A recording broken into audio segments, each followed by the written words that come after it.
A good Sunday morning to you. This is Dwight Davis. Welcome to our Bird Notes. What with the weather that we've been having, I think it's a good idea to talk about the snowbird or snowbirds. Officially, there's no bird which carries the name snowbird, which is to say the name is not on the American Ornithologists Union's checklist of North American birds. The designation snowbird is a colloquial one, and sometimes such names are often more appropriate than official names. The golden slippered snowy egret does not really come under consideration here, since the snowy refers only to its plumage, for which it suffered greatly many years ago. It is also very much a summer bird. The snowy owl comes closer to what we're getting at, since it is a bird of the Arctic expanses and is white, like its habitat. Likewise, the snow goose is white, with black wings, and it nests in Canada and winters here. But it is two smaller birds that are often tagged with the name snowbird.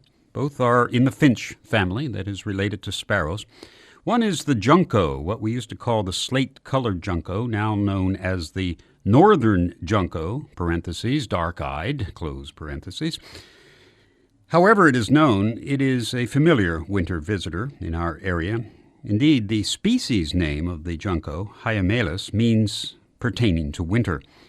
These juncos, coming as they do with winter, have been called snowbirds, I think in part because they're very obvious against the snow, with the males being mostly slate gray with white outer tail feathers that are very obvious as the birds flit around in the underbrush and at bird feeders. But the name snowbird is probably best given to the snow bunting. Here is a snowbird in all senses of the word. It is a bird of the far north, nesting in the Arctic tundras, and when it does come south for the winter, from Greenland's icy mountains, to borrow a phrase, it rarely ventures beyond our northern states. So it is an unlikely visitor in our area and a treat for us to see one. Snow is in the snow bunting's every name, in whatever language. In Dutch it is the Sneeuwkors, in German Schneehammer, in Swedish Snöspar, for example.